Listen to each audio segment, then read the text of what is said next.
British Columbia is currently experiencing a new crime wave across the province, and it's entirely the fault of BC Premier David Eby, his NDP government, and their partner in crime, no pun intended, Justin Trudeau. At every turn, the BC government and the federal government have made it easier to be a criminal and harder for prosecutors and police officers to actually do their jobs. And it's not just because David Eby has a different philosophy towards criminal justice than you or I do. He fundamentally hates the police and sees criminals as victims. Because a criminal doesn't have a job and they might be poorer than you, that means they're actually a victim of the person that they're currently mugging. He has the sort of the vision that every single criminal is Aladdin, and someone trying to knock over a liquor store or steal televisions, they're actually just stealing those things in order to feed their hungry family or get bread for hungry children. He's fundamentally backwards on this issue and is not going to correct course. This was literally a book David Eby helped co-author before he was the premier of the province. It's titled How to Sue the Police and Private Security in Small Claims Court. And this is not a book about trying to get real justice in the court system, like you've been mistreated by a police officer and you're suing for the damages. No. It's just about frivolous lawsuits and trying to use technicalities in order to effectively steal taxpayers' money from the police or steal money from private security services. So you're doing something wrong, and they maybe just miss a procedure that they were supposed to follow in trying to remove you from a premises or detain you for like assaulting someone, and you still end up in small claims court to sue them for like $5,000 or whatever, even though you were in the wrong. This is the kind of guy David Eby is. He backed the defund the police movement in 2020 and had been a proponent of it well before 2020. He is a man who thinks that social workers can solve everything, even while there's violent stabbings happening in Vancouver, and he just doesn't seem to really care. And I'm not trying to blame David Eby and the BC NDP for having inherited a crime problem. They inherited the best position BC has ever been in when they came into power in 2017. In 2016, BC had its lowest rate of crime in over 40 years. In Canada in the 1990s, we had the highest rate of crime we've ever had. And when we actually started enforcing the law in the late 90s and the early 2000s, both federally and provincially, crime rates started falling off heavily. So the BC NDP had inherited the lowest rate of crime ever, and they proceeded to spike it because they don't actually like enforcing the law. And I just want to highlight one aspect of a policy they passed last year that's having really detrimental effects today. All their policies have been bad. Safe supply, decriminalizing drug use, and also just telling police basically not to enforce like the law on sort of petty thieves and whatnot. It's been extremely detrimental. But what I want to talk about today is their unbiased policing policies, specifically the ones that they passed back in July 30th of the year 2023, and more specifically, point 6.1.1, promoting unbiased policing. I just want to bring the website up right here because it's absolutely absurd, the things that they want police to basically be bending over backwards to do. This is just DEI being applied to policing. Don't discriminate against people by actually arresting criminals. This is the philosophy of the BC government. So this is their unbiased policing policies. And I want to go down to this first point. It says, the duty of all employees is to deliver services impartially and equitably in a manner that upholds human rights and without discrimination based on race, national or ethnic origins, color, religion, age, sex, sexual orientation, marital status, family status, disability, gender identity, and expression, political beliefs, types of employment, economic and social standards is communicated to all employees on the police force. And other than the fact that I don't like the term equity because we are now talking about equality of outcome, generally that's not that bad.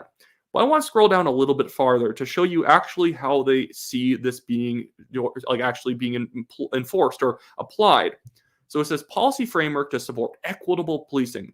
The board or the commissioner must ensure that 3, the process of establishing, amending, or routinely reviewing the policing policies and procedures of the police force includes analysis or consideration of whether A, the policy or procedure promotes equitable and impartial service delivery and public trust and confidence in the police force, and B, individuals or groups may be disproportionately impacted by the policy or procedure. That is absolutely insane. So basically, they're saying if there are a lot of criminals from X group, a disproportionate amount of them compared to their percentage of the population, if your policing procedures or policies is disproportionately arresting them or stopping them for, like, stop, question, and frisk type policies, then you must change your policies or your department could be penalized or you could be fired.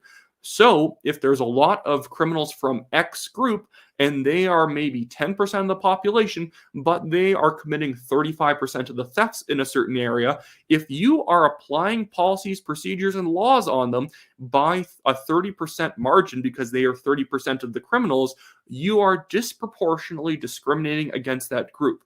This is the death of criminal justice in British Columbia. And it's actually very racist and bigoted in a lot of different ways, because it's saying that that group, if because people tend to live around people who are a lot like them, if that group has a certain amount of criminals in their population, if you arrest said criminals, you're doing something racist.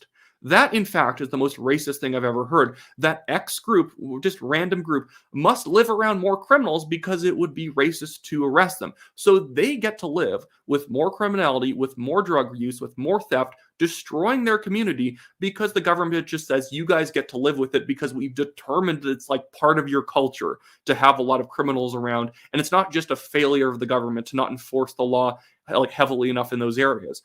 Oftentimes, groups and regions that have high crime rates have suffered in the past from not having enough police, and yet now the government is saying it's discriminatory to actually do the equitable or equal thing and actually send more police to those areas and arrest the criminals, police their communities so small businesses don't go under. It's in fact a complete myth that poverty drives crime. Poverty does not drive crime. Actually, crime drives poverty. There's a reason why there can be an economic boom in a city, and yet jobs and unemployment rates jobs can fall and the unemployment rate spikes in certain areas, because no matter how well the economy is doing in that city, the crime rate in that one area of town is so bad, nobody even wants to bother risking trying to make money in that area because it's just not going to happen. A good example out of the city of Chicago, every Walmart, I think in a certain area of the city of Chicago, just shut down. There is in fact probably billions of dollars, millions of dollars every single year in running a Walmart, in theory, in the city of Chicago. But in 15 years, Walmart hadn't made a single dime in Chicago because of the high theft rate. And now the people in those areas of Chicago are, they don't have cheap grocery stores to shop at. Now they must shop at smaller convenience stores, smaller grocers that have higher prices because they don't obviously engage in as large of an economy of scale. In British Columbia, this is why nobody wants to run a business on the east side of Vancouver. There's too much crime. It doesn't matter how many people are there because everyone has to eat. Everyone has to buy certain products, but people don't want to offer those products in that side of the city because every day they get their windows kicked in, they get theft, and it's not worth it anymore. But David Eby thinks that thieves, they think that muggers, people who stab other people, they're just Aladdins. They're just going around and stealing to feed hungry children. And how dare you criminalize their poverty? They're not committing crimes because they're poor. Technically, every criminal is poor because they don't have a job, because nobody wants to hire a criminal. They're in fact poor because they're a criminal, because they are an unreliable person who you would not give money to do anything. And if you actually want real rehabilitation, you must first arrest them, incarcerate them, and enforce the law on them. You can't just hand out pamphlets trying to suggest that people stop committing crimes. You must actually enforce the law. And there's other books. I highlighted this How to Sue the Police book that David Eby wrote. He also has other books about basically how to get away with crimes when the police pull you over or they stop you for something. He has a fundamental low view of the police. And so I think, especially if David Eby leaves office, there should be somebody prosecuting him or investigating him for him knowingly increasing the rate of crime for his hatred of police. Because if you're in office and you do things to make people's lives worse and you know it's going to make their lives worse, you should be prosecuted. That's just an evil thing to do. David Eby has just a pro-criminal philosophy, and that is an evil philosophy fundamentally. This is why, if you're in British Columbia, you should be voting for the BC Conservatives. Yes, the crime rates were low when the BC Liberals were in power, but that's when the BC Liberals